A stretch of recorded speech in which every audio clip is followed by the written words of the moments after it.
Jutarnji program malo odmako, ne od 28. juna, nego generalno od juna, tako srećan vam jul, ako to može nekom da se poželi. Sa nama je Aleksandra Trifunović iz Međunarodne organizacije. Dobro jutro. Dobro jutro. Međunarodna organizacija? Tako je. Zašto 28. juna? Najprije dobro jutro vama i svim vašim gledalcima. Organizacija jeste međunarodna. Ona je osnovana u Torontu, u Kanadi, 2012. godine. Ali Toronto je naš. Mislim, ima više stanovnika naših nego Niš, recimo. Faktički da.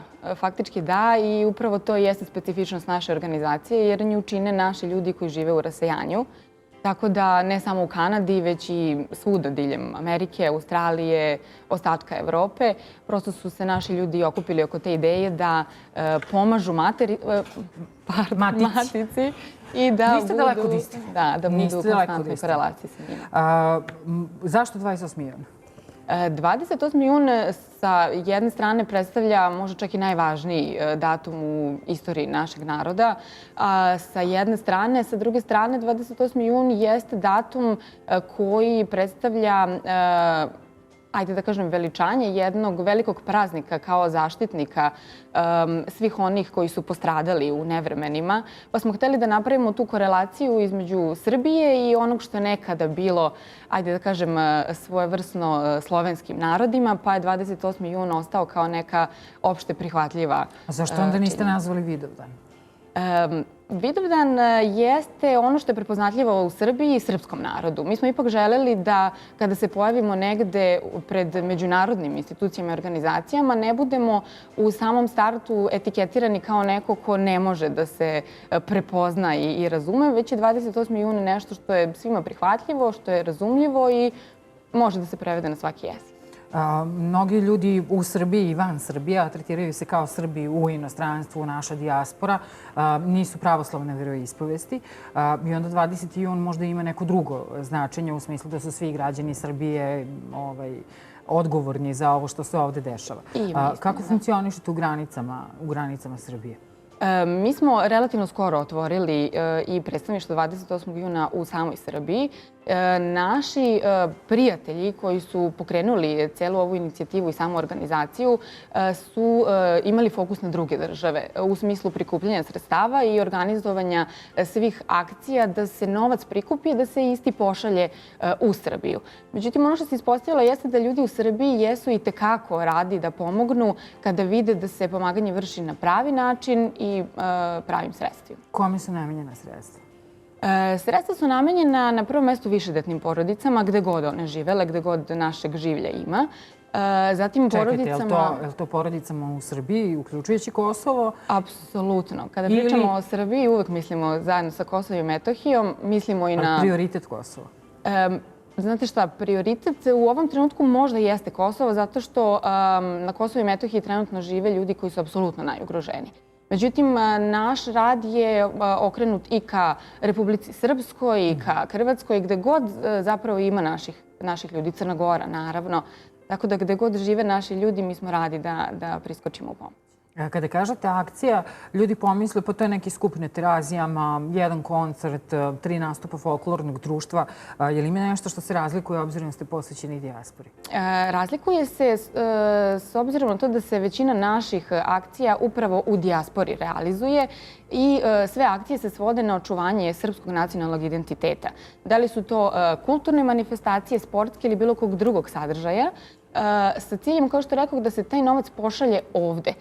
Prvi deo, dakle, započinje u dijaspori i bez njih apsolutno ne bi bilo, evo, ni mene ovde sada da razgovaram s vama na ovu temu.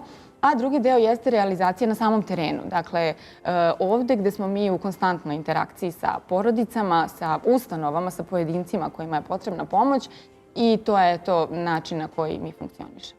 Kako dolazite? Svi pomisle da je mnogo lepo raditi humanitarni posao, zato što si u prilici da uradiš nešto što lično ne možeš, a to je ja sad odem, vidim, uznemirim se, pomognem. Ne, to je mnogo teži posao. Tačnije, vi morate da izaberete kome ne možete da pomognete. Ne može svima, bar ne odjednom. Ko radi tu selekciju, kome je najteže? Mi imamo preko 400 volontera koji su svuda raspoređeni u Srbiji i ostalim zemljama gde naši ljudi žive. i konstantno dobijamo te povratne informacije sa terena. Ljudi uglavnom preko društvenih mreža ili preko mailova šalju zahteve za pomoć. Mi u saradnji sa našim volonterima koji su na terenu proveravamo te informacije na licu mesta i kao što rekoh, nekako uvek pravimo tu selekciju gde su prioritet ljudi, odnosno porodice koji imaju više dece, oni koje je nažalost zadesila neka bolest ili neka druga nesreća, ali opet ne mora da znači. Mi smo imali više akcija pomoći i ustanovama, kliničkim centrima, školama, imamo odličnu saradnju sa crkvom, tako da prosto sve zavisi od samog datog trenutka i možda čak i nekih ličnih osjećanja. Pretpostavljam su u pitanju mnogo veće pare nego što ovde može da se uradi, jer dijaspora slanjem novca privređuje ili učestvuje u budžetu malo više od same privrede. Tako da su ozbiljne svote u pitanju. Koliko ste koncentrisani na pojedinca, a koliko prosleđujete to baš institucijama koje će dalje njima se bave? Opštinama, mesnim zajednicama, domovima zdravlja i tako dalje. Ko treba da vam se javi? A da zna da će moći da dobije neku pomoć. Tako je. Ono što mi uvek apelujemo jeste da nam se jave pojedinci. Dakle, nekako više volimo tu neku ličan odnos koji ostvarujemo sa porodicama, sa pojedincima, jer nekako opet na licu mesta znamo da ono što je njima potrebno, mi smo njima i doneli. Dakle, to nije situacija gde mi šaljemo novac pa ne znamo šta se sa njime desilo. Znači, ako je porodici potreban građevinski materijal, mi ćemo ga kupiti pod najboljim mogućim uslovima i isti doneti samoj porodici.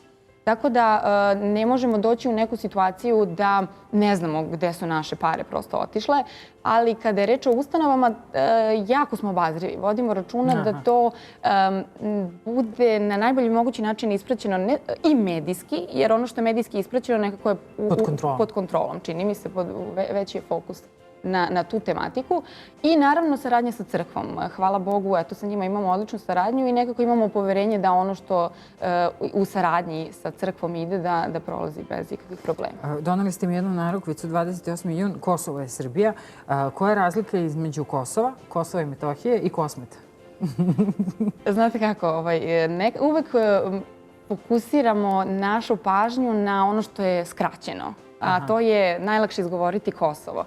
Uvek zaboravljamo Metohiju, koja je najjužniji deo naše zemlje gde žive, po nekom mom skromnom mišljenju, najpošteniji, najvredniji ljudi, koje kada posetite od vas ne zahtevaju ništa, iako nemaju ništa, a na sto vam iznesu sve što imaju. I nekako osjećate grižu savesti da se poslužite, jer znate da sutra dan oni ništa neće možda imati da jedu, a nećete da uredite domaćine. Sa druge strane, eto, politički gledano, ta reč Kosovo je iskorišćena u neke druge svrhe, tako da mi uvek preferiramo Kosovo i Metohiju u celini, celosti ili Kosmet. Kosmet. Koja je sledeća akcija? Kako možemo da učestvujemo? Na prvom mestu bih napomenula da je ogroman projekat pred nama u smislu projekta medicinske pomoći koji stiže u Srbiju. To će biti aparatura, počevši od EKG aparata, inkubatora i slično, preko određenih lekova koji na našem tržištu nisu zastupljeni. Reč je o ogromnom projektu, preko 2 godine mi radimo na njemu i zaista je ogromna vrednost. Sa druge strane, ono što je opet manje vrednosti, ali nikako manjeg značaja, jeste pomoć sirotištu koje je, ajde da kažem, možda jedinstvenog tipa u Srbiji. Reč je o monahinjama manastira Sveta Petka u Izvoru kod Paraćina koji se brinu o štićenicama. Reč je o deci koja dolaze u taj manastir koje imaju smetnje u psihofizičkom razvoju, a koja su bez roditeljskog staranja. Tako da je to neki idealan spoj ljubavi koje te monahinje pružaju deci i sa druge strane socijalne zaštite svih tih mališana koji stasaju u devojke i zrele žene za sve to vreme tamo. Mi smo 2014. pomogli to sirotište, međutim, toliko smo, ajde da kažem, bili ganuti samim prizorom koji smo zatekli, samom toplinom, uzajamnim nekim odnosom, da smo rešili da i ovaj put kao veliku vidovdansku akciju posvetimo njima. Svaka čast. Kako mogu da vas nađu? Društvene mreže koje su sada najzastupljenije www.28jun.org, Facebook, Instagram, svi drugi vidovi društvenih mreža. Ja pozivam sve one koji su zainteresovani da pomognu, da se priključe, da svoje vreme podele sa nama. To je možda čak i najvrednije u ovom trenutku. Nije nužno davati samo novac ili davati određene materijalne stvari. Verujte da je ponekad ljudima mnogo značajnije da sa vama sednu i porazgovaraju, da dobiju toplu reč, nego li da dobiju nešto što je materijalno. Aleksandra, hvala vam puno. Hvala vam u ime svih nas. Ne što ste bili gosti jutarnjeg programa, već hvala vam na tome što radite.